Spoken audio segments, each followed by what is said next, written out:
Chaturbhuj Jagannath कण्ठशोभितकौस्तभ Padmanabha Vedgarbh चन्द्रसूर्यविलकना Jagannath Loknath नीलाद्रीश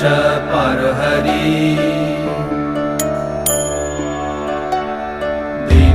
दीनबन्धुर्दया Sindhu Kripalu जनरक्षका कम्बुपाणि Chakrapani Padmanabha नरत्तम्